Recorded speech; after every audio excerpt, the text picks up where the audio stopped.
আপনারা আছেন তো ময়দানে? নিয়ামতের শুকরিয়া আদায় যদি করতে চান তাহলে মুখ দিয়ে বলেন যে হ্যাঁ এটা নিয়ামত।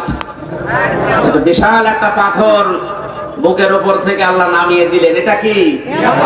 কিন্তু যারা স্বীকার করছে না, এখনো অনেক জালেম নেই যে স্বীকার করছে না, এখনো পর্যন্ত এই দুর্বিসন্ধিতে লিপ্ত আছে। 2 নম্বরে নিয়ামতের শুকরিয়া আদায় করার শর্ত হচ্ছে আপনার মনের ভেতরে একটা আলাদা আনন্দ আপনি অনুভব করবেন, যেটা সত্যি আমরা পাচ্ছি, সবাই পাচ্ছে। এত বড় জুলুম বিদায় নেওয়ার পরেও যদি আপনার মনের ভেতরে আনন্দ না আসে, শান্তি না লাগে, নবীজি হাদিসের ভাষায় পড়েছি মানুষের এই পশমগুলো তখন খাড়া হয়ে যায়। বাম স্তনের 2 আঙ্গুল নিচে যে গোস্তের টুকরা আছে ওই টুকরাটা লাফালাফি করে। আমার তো 5 তারিখের পর থেকে যে আনন্দ, এমনিতেই কোরআনে এবং হাদিসের এই শব্দের গুলোর সাথে আমার বুক এবং হাত পশম সব মিলে যাচ্ছে। আমি দেখতে পাচ্ছি এখনো অনেকের মিলছে না। 3 নম্বরে নিয়ামতের শুকরিয়া আদায় হবে যে উদ্দেশ্য নিয়ে আপনি ওটা কায়েম করেছিলেন, ওটা একেবারে সর্বশেষ জায়গায় পৌঁছিয়ে দেওয়া। এদেশে সমন্বয়ক যারাই ছিল ছাত্র আন্দোলনের অধিকাংশ গুলোর এখন কথা আমি শুনতে পাচ্ছি, ওরা বলছে আমরা মুসলমান।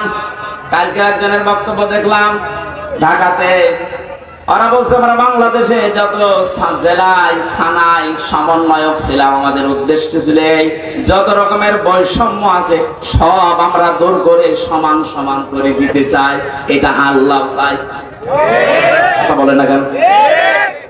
আমরা যেহেতু 96% মুসলমান এই দেশে, দল মত আমরা যাই করি না কেন, 53 বছর তো দেখলাম যে মানুষ চালালে কেমন লাগে না, দেখি না?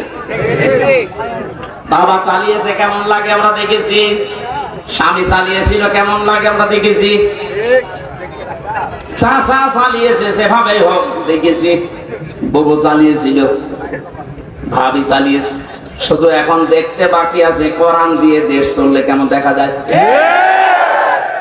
আমি সমন্বয়ক যত আছে আমার মনে হয় যদি 500 জন থাকে 498 জন এই কথা বলতে বাধ্য হবে যে আমরা বৈষম্য দূর করার জন্য আন্দোলন আরম্ভ করেছিলাম, আর এটা দূর করার জন্য কোরআন ছাড়া অন্য কোন নিয়ম দুনিয়ায় নেই। অন্য নিয়ম আসলে আবার বৈষম্য শুরু হবে। কোরআনে কারিমে কোনো বৈষম্য আছে? নেই। যে এটার প্রমাণ কি? আফালা ইয়াতাদাব্বারুনাল কুরআন ওয়ালাউ কানা মিন ইনদি গায়রিল্লাহি লাওয়াজাদু ফীহি ইখতিলাফান কাসীরা। এটা বৈষম্য বিরোধী আয়াত।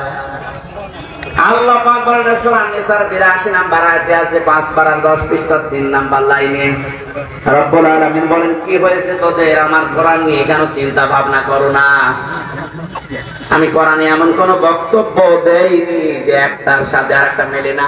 তাফসীরের ভেতরে আয়াতের মুফাসসিরিন ইকরাম লিখেছেন কেউ যদি নিয়ামতের শুকরিয়া আদায় করতে চায় তাহলে 3টা বিষয় তাকে মানা লাগবে, 3টা শর্ত পূরণ করা লাগবে, তাহলে নিয়ামতের শুকরিয়া আদায় হবে। ওইটা আল্লাহ দয়া করে তাদের জীবনে আরো বাড়িয়ে দেবে। আমরা যে কিছুক্ষণ আগে বললাম আমাদের বুকের উপর থেকে একটা পাথর নেমে গেছে, আমরা একটা স্বস্তি শান্তি অন্তত নিরাপত্তার দিকে এগিয়ে যাচ্ছি, এটা একটা নিয়াম। এটা কি? যেটা আমরা নামাজের ভেতরে মোনাজাতে বলি রব্বানা আতিনা ফিদ দুনিয়া হাসানা, আল্লাহ দুনিয়ায় শান্তি স্বস্তি নিরাপত্তা হাসানা কল্যাণ এগুলো আমাদের দাও।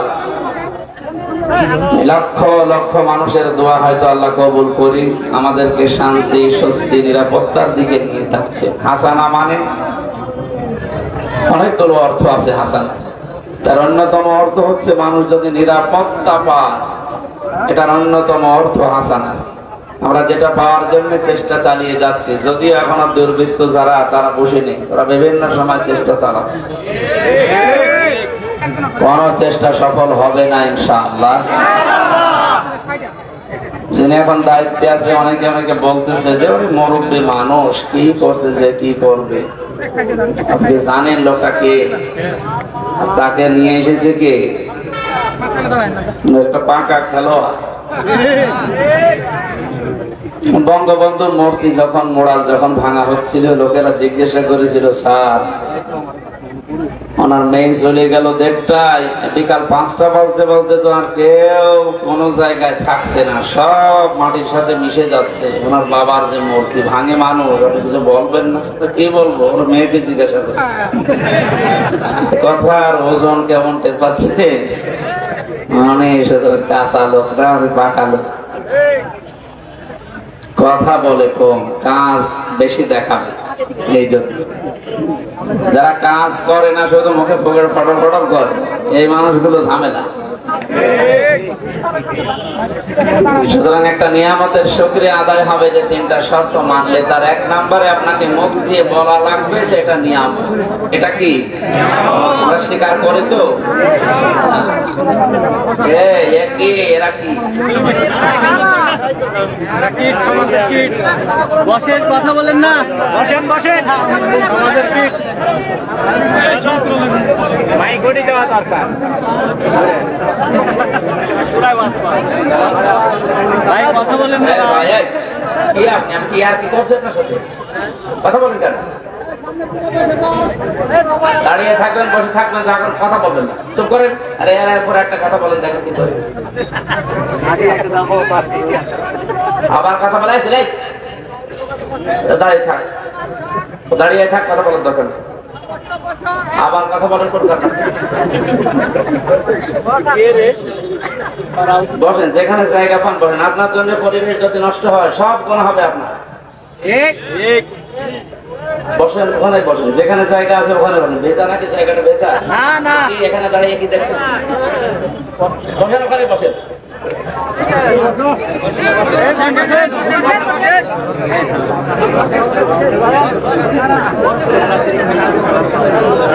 বসাতে যদি 30 সেকেন্ড তাকিয়ে থাকা লাগে, কি আসছে?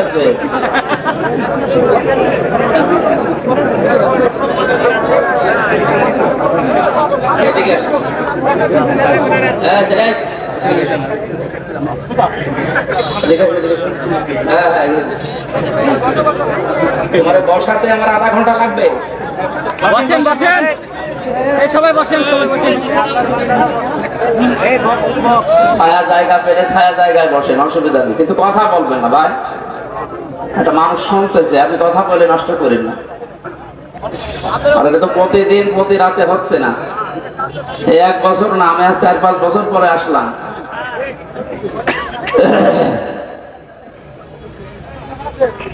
ডাইরেক্ট ফতোয়া দিচ্ছে, আর লোকাচুরি করে লাভ নেই। কোরআনে কারিমের কথা যদি কেউ বাধা দেয়, দুনিয়ার একটা বিষয় তো আছে, আখিরাত তার ধ্বংস, এবং তাকে আল্লাহ দুনিয়ায় কিছু দেখাবে।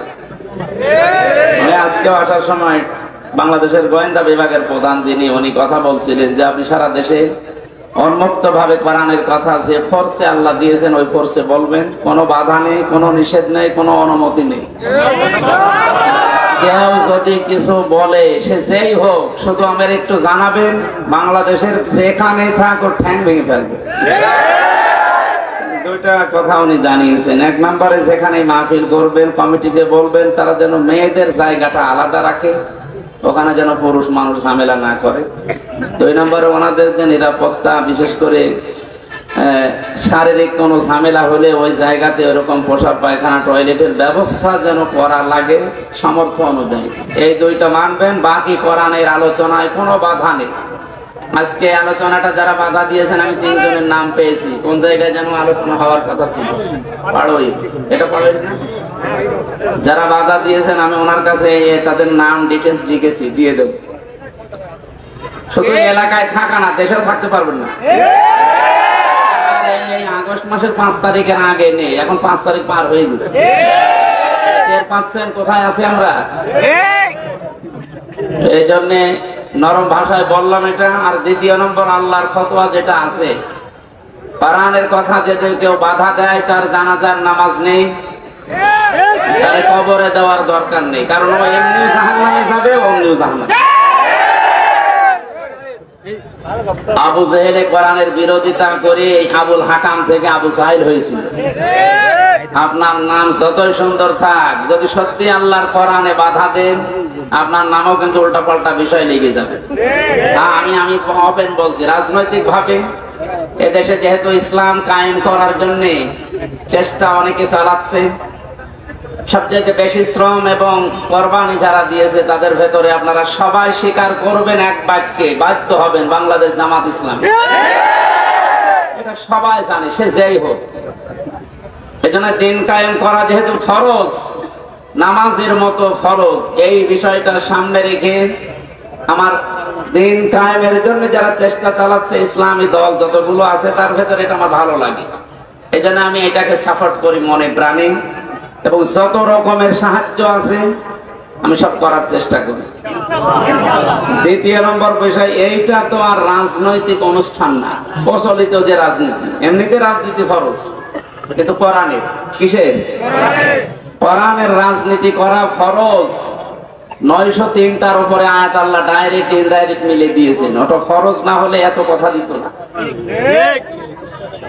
এটা প্রচলিত যে রাজনীতির কথা আমরা অনেকে বুঝতেছি 53 বছরে, ওই রকম একটা অনুষ্ঠান এটা না, এটা একটা ইবাদত। এটা কি? কোরআনে কারিমের এই আলোচনাটা একটা ইবাদত। আর ইবাদত, এখানে সব মানুষের মতের পথের লোক আমরা এসেছি ইবাদতটা বোঝার জন্য।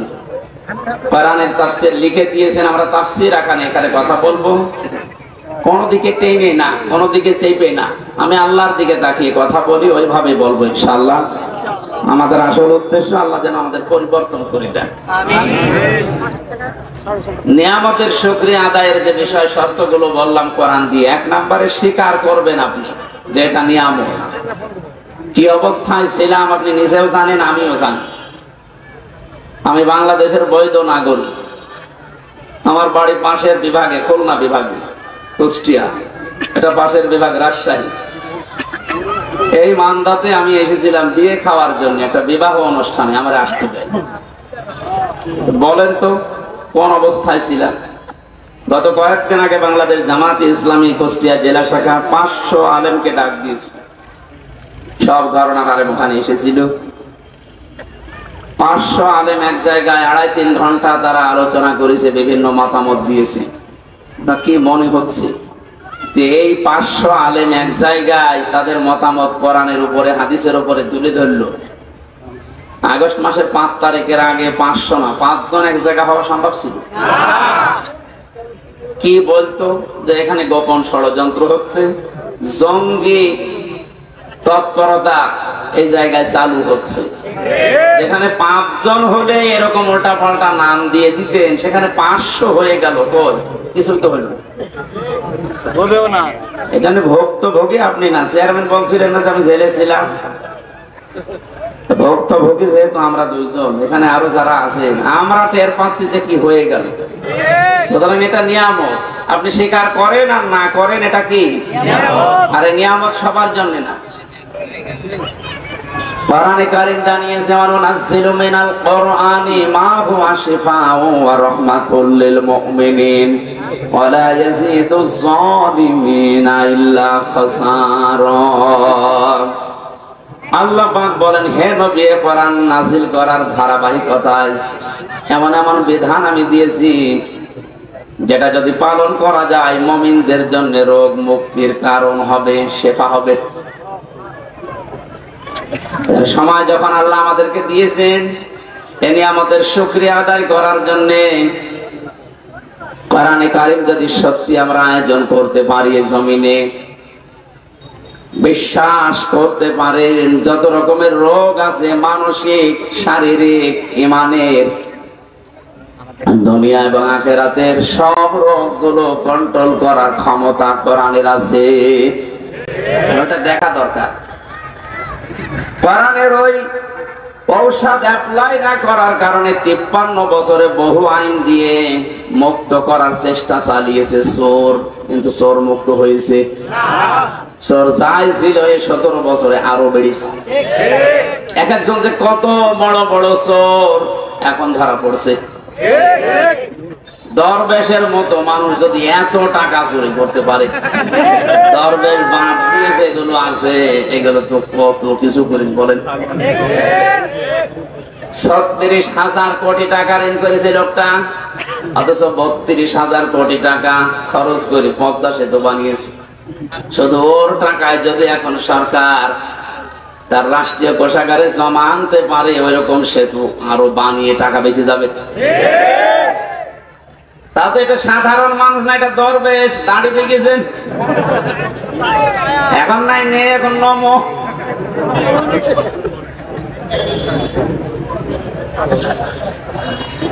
এখানে চোর মুক্ত করার জন্য বহু চেষ্টা চালিয়েছে, জিরো টলারেন্স পর্যন্ত ঘোষণা দিয়েছিল বঙ্গবন্ধুর মেয়ে। পারে তো নাই, চোর দিন যত গেছে তত বেড়েছে। কারণ চোর মুক্ত করার জন্য যে ঔষধ দরকার, 53 বছরে পড়ে নাই। বিশ্বনবী জানিয়েছেন পৃথিবীতে এমন কোন রোগ নেই যে রোগের ঔষধ নেই, কিন্তু সঠিকভাবে রোগটা নির্ণয় করার পরে যদি ঔষধ দেওয়া যায়, মাস্ট বি রোগ ভালো হবে। এতদিন পর্যন্ত যেহেতু রোগের ঔষধ পড়ে নাই, সূরা মায়েদার 38 নম্বর আয়াতটা পড়া লাগবে। অসারিকু ওয়াসারিকাতু ফাকতাউ আইদিয়াহুমা জাযাম বিমা কাসাবা নাকালাম মিনাল্লাহ ইলা আখির আয়াত। আল্লাহ পাক বলেন, চোর পুরুষ হোক আর নারী হোক, সাক্ষ্য প্রমাণে যদি ধরা পড়ে যায় অবশ্যই তার হাত কেটে দেওয়া লাগবে। এটা হচ্ছে দুনিয়ার শাস্তি। কোন জায়গা? আখিরাতে কি হবে সেটা আল্লাহ জানেন। এবার বাস্তবের দিকে নিয়ে আসেন।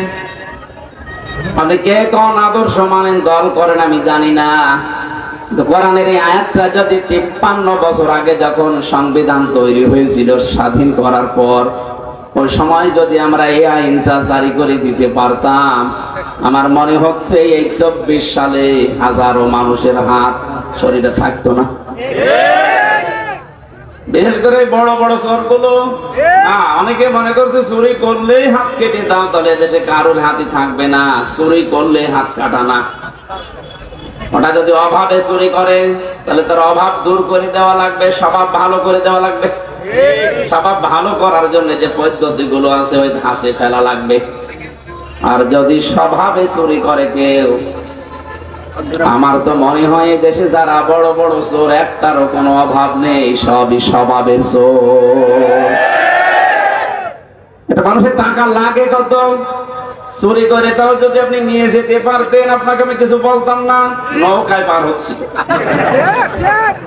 আর বন্ধুরে যখন ধরেছে, বন্ধু বলছে আমি একা ধারা খাবো, ওই যে আল্লাহ বলি কোনটা, ওই যে সালমান রহমান, ওর দাড়ি তো ওইগুলো দাড়ি কেটে ফেলেছে। আপনি কি করলেন বলেন তো? এখন এই যে ডিম খাচ্ছেন উপর দিয়ে নিচ দিয়ে, আরো তো জায়গা মতো পড়েন।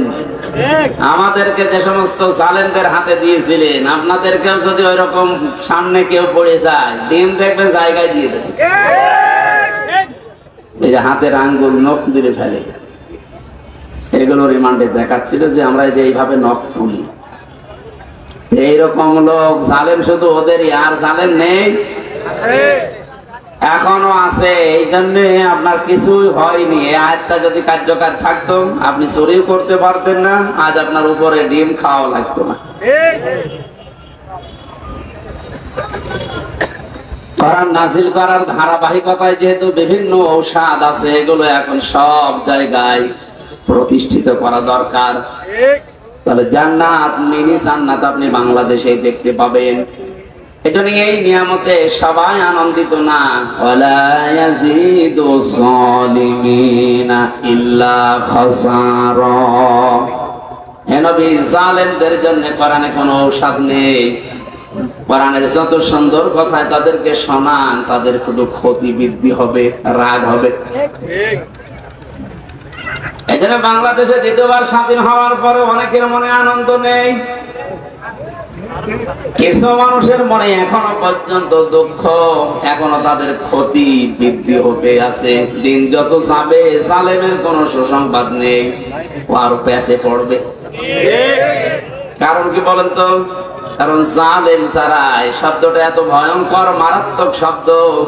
কোরআনে কারিমে আল্লাহ যত কঠিন কঠিন কথা দিয়েছেন, সবচাইতে বড় কঠিন বক্তব্য দিয়েছেন জালেমের বিরুদ্ধে। আল্লাহ পাক বলেন, ইন্নামাস সাবিলু আলাল্লাযীনা ইয়াযলিমুনান নাস ওয়া ইয়াবগুনা ফিল আরদি বিগাইরিল হক। ইলা আখিরি আয়াত। সূরা শুরার 42 নম্বর আয়াত প্রথম অংশে আছে আল্লাহ বলেন, আমি আল্লাহর মামলা হবে তাদের বিরুদ্ধে যারা মানুষ হয়ে মানুষের উপরে জুলুম করেছে। এই আয়াত অনুযায়ী এখন বলেন তো, বাংলাদেশে আল্লাহর মামলার আসামি আছে না নেই? আল্লাহ ইয়াজলিমুনাল মুসলিমুনা দেননি, মুসলমানদের উপরে যারা জুলুম করেছে। ইয়াজলিমুনান নাস, মানুষ হয়ে যারা মানুষের উপরে করেছে, তাদের জন্য আল্লাহর মামলা রেডি হয়ে আছে। এই 17 বছর আপনি কি করলেন? বিবেকের কাছে প্রশ্ন করেন। আপনি হামজার মামলার আসামি না, আপনি আল্লাহর মামলার আসামি। দ্বিতীয় শব্দ আর মারাত্মক, ওয়ায়াবগুনা ফিল আরদি বিগাইরিল হক। অন্যায় ভাবে যারা পৃথিবীতে বিশৃঙ্খলা তৈরি করার জন্য বিদ্রোহ করে, এই 5 তারিখের পর থেকে 4-5টা গ্রুপ বিদ্রোহ করে ফিরেছে, সামনে এখনো 2-3টা আছে। আপনি এখন আনসারের নাম নিয়ে অধিকার আদায়ের জন্য মাঠে নেমেছেন। 17 বছর কোথায় ছিলেন? আমরা তো জরিপে এখন দেখতে পাচ্ছি 40,000 যদি আনসার নিয়োগ হয়ে থাকে 9 সাল থেকে 17 সাল 24 সাল পর্যন্ত, তার 33,000 সব গোপালগঞ্জের। এতদিন আপনি মায়ের কাছে বলতে পারেননি, এখন মামার কাছে, মামা বাড়ি আবদার পেয়েছে।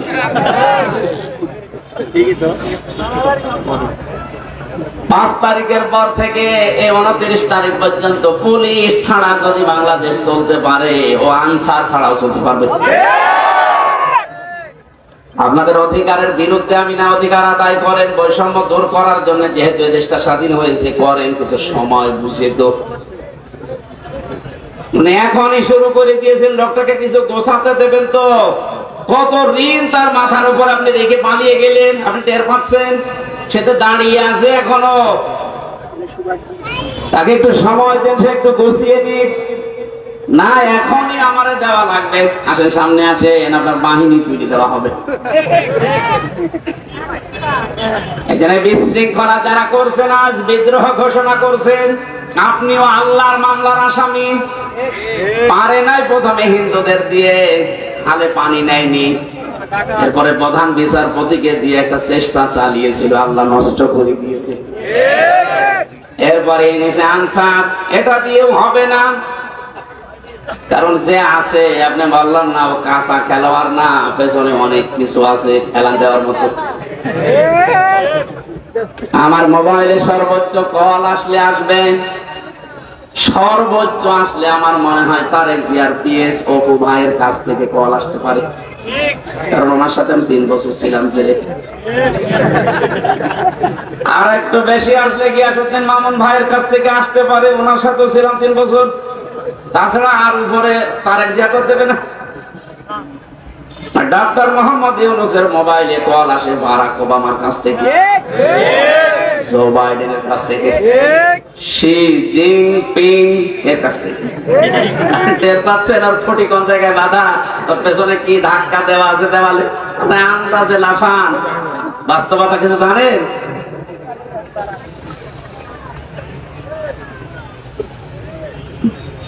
অনেকে আপার কাছ থেকে মোবাইলে কল পেয়ে বলছে, আপা ঘাবড়াবেন না, আপনি ঘাবড়ালে পাগল। কোন জামানায়, কোন দেশে, কোন গর্তের ভেতরে আছে ও টের পাচ্ছে। যে লোকটা কি, যে লোকটা ভারতকে এই থ্রেট দিতে পারে, বেশি ঝামেলা করলে 7 সিস্টার উড়িয়ে দেব, তার পেছনে কি খুঁটি আছে আপনি জানেন না। যদি এই মুহূর্তে চাপ দিয়ে বলে যে ভারত যারা নিয়েছেন বধূ হিসাবে ফেরত দেওয়া লাগবে কালকের ভেতরে, কারণ কথা তো ওর কথা নাই, কথা মুখে বলাচ্ছে, ভারত বাধ্য হবে 24 ঘন্টার ভেতর ফেরত, 24 ঘন্টা লাগে না, 24 মিনিটে ফেরত পাঠাবে। এইরকম একটা লোক, আর আপনি আন্দাজে এখান থেকে ফতোয়া দেন, বাবা ঘাবড়াবেন না, ঘাবড়াবেন না। আপনি 2টা পিটনি খেলে সব ভুলে যান। আর তার সিকিউরিটি দেখেছেন, এখানে বাস্তবতা আপনি কিছু টের পাচ্ছেন না ভাই, অনেক দূরের বিষয়। আমি সামনে আসা আয়াতের ভেতরে যদি আসি, আমি সামনে কথা বোঝাবো ইনশাল্লাহ।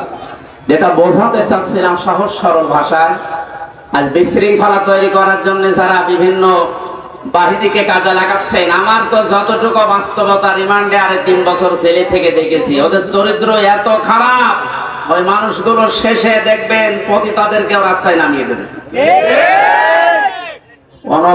কোনো কিছু উপরে উঠতে পারবেন না, কারণ ছাত্রদের আন্দোলন শুধু না, আমার মনে হয় আল্লাহ ফেরেশতা পাঠিয়েছে, আবাবিল পাখি পাঠিয়ে যেমন আল্লাহ রক্ষা করেছিলেন কাবা ঘরকে, বাংলাদেশে আল্লাহ একটা কিছু দেখাতে চায়, এই জন্য আল্লাহ ছাত্রদের মতো ফেরেশতাদেরকে আল্লাহ শহীদ করিয়েছে। মনে করছেন শহীদ হয়ে গেছে, এ মানুষগুলো এমনি এমনি শহীদ হয়নি। ওয়ালিয়ালাম আল্লাহুল্লাযীনা আমানু ওয়া ইয়াত্তাখিযা মিনকুম শুহাদা।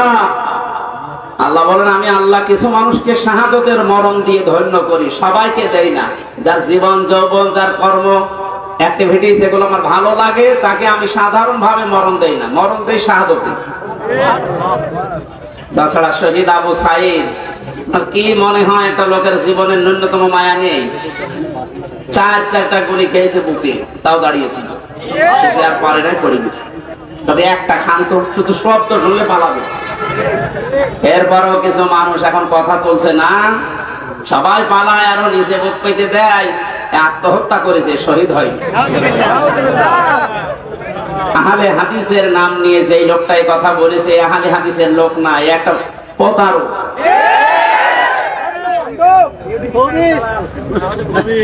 আহলে হাদিসের এই যে রাজশাহীর গোদাগাড়ির অধ্যাপক মুজিবুর রহমান, ওনার সাথে আমি উমরায় ছিলাম রমজানে। কি উনি আহলে হাদিস না?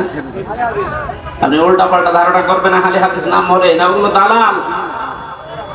কি রফিক নামে নাকি যেন কি বিন বিন বিন বিন বিন, আমি 2টা তথ্য বলছি, হয়তো শুনেছেন আপনি, কিন্তু এভাবে শোনেননি, ভালো করে খেয়াল করেন। যারা এগুলো ধারণা করেন, বলেন মুখ দিয়ে, খুব সাবধান। ওয়ালা তাকুলু লিমান ইয়ুকতালু ফি সাবিলিল্লাহি আমওয়াত বাল আহইয়াউ ওয়ালাকিন লা তাশউরুন। সূরা বাকারা 154 নম্বর আয়াতে আল্লাহ জানিয়েছেন, মানুষ যেহেতু মুখ দিয়ে কথা বলে, এজন্য মুখের উপরে আল্লাহ নোটিশ দিয়েছেন, কথা বলবি না, এ মুখ দিয়ে কোনো দিন এই কথা বলবি না যে যারা মারা গেছে, শহীদ হয়েছে, যে ওরা মরে গেছে, কথা বলবি না। এই কথা কার? যেন শহীদ শব্দটা অনেক দামি শব্দ। যারা শহীদ হয়েছে, জালেমের জুলুমের সামনে নিজের বুক পর্যন্ত দিয়েছে, জীবন পর্যন্ত দিয়ে যারা শহীদ হয়ে গেল, ওদেরও আমাদের মতো জীবনের মায়া ছিল, কিন্তু মানবতাকে বাঁচাতে দেওয়ালে পিঠ থেকে গেছে, শেষ পর্যন্ত না পেরে জীবন দিয়ে গেল। এই মানুষগুলোকে আপনি মরে গেছে কখনো বলতে যাবেন না।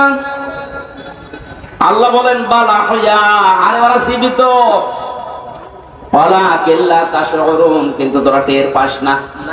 এরপরে মানুষ যেহেতু হৃদয় কল্পনা আনতে পারে, ধারণা করতে পারে, এই জন্য আল্লাহ ধারণার উপরে নোটিশ দিয়েছে, ওয়ালা তাহসাবান্নাল্লাযীনা কুতিলু ফি সাবিলিল্লাহি আমওয়াতা বাল আহইয়াউন ইনদা রাব্বিহিম ইরযাকুন।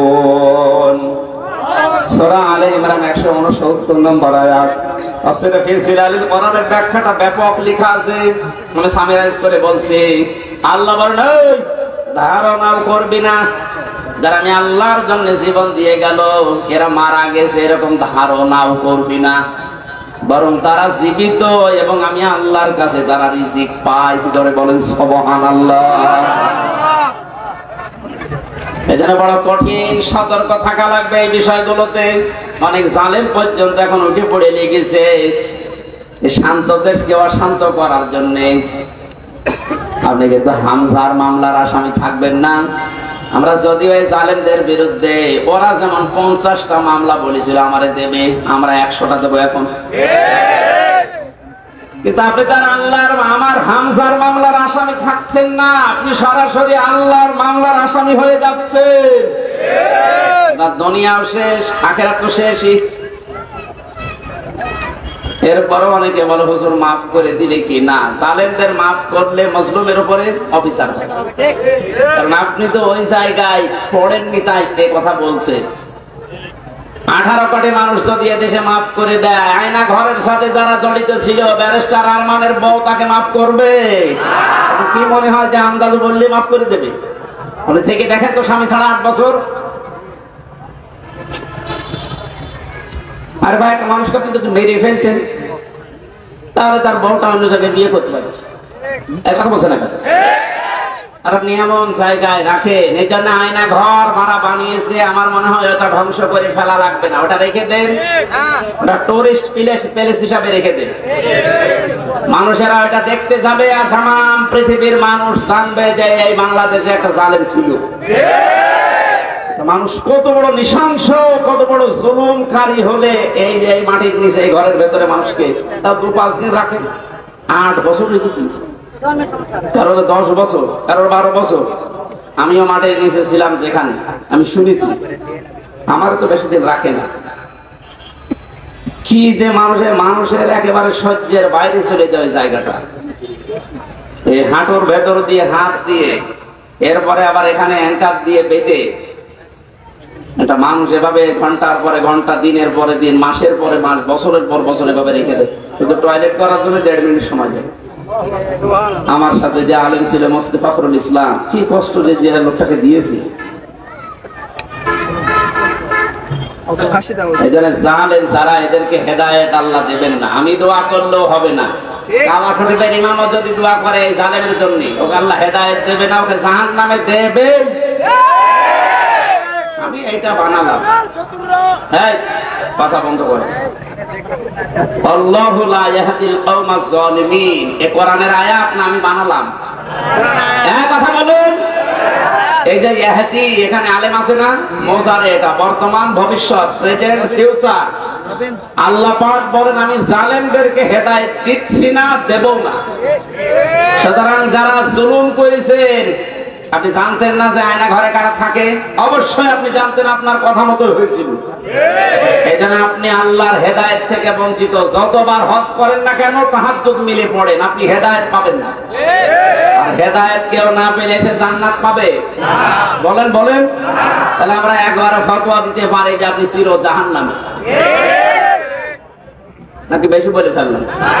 না, যা পড়েছি তাই বলছি। কারণ জালেমদেরকে আমি দোয়া করলো, আল্লাহ হেদায়েত দিচ্ছে না, দেবে না। কিয়ামতের ময়দানে আল্লাহ পাক 2 শ্রেণীর মানুষকে নবীর হাত থেকে হাউজে কাউসার খেতে দেবেন না। কয় শ্রেণী? 1 নম্বরে যারা ইসলামের ভেতরে নতুন নতুন বিষয় ঢুকিয়েছে, বেদাত বলে যারে, এদেশে সবচেয়ে বেশি এটা। আমার তো ভয় হয় এই কারণে যে বাংলাদেশের হাজারো মুসলমান আমরা নবীর উম্মত দাবি করছি, কিন্তু এই বেদাত করার কারণে আল্লাহর নবীর হাত থেকে পানি পাবো না। 2 নম্বরে যারা জুলুম করে এবং জালেমের যারা প্রশংসা করে, তার সাহায্য করে, সহযোগী হিসাবে কাজ করে, এরা নবীর হাতের হাউজে কাউসারের পানি পাবে না।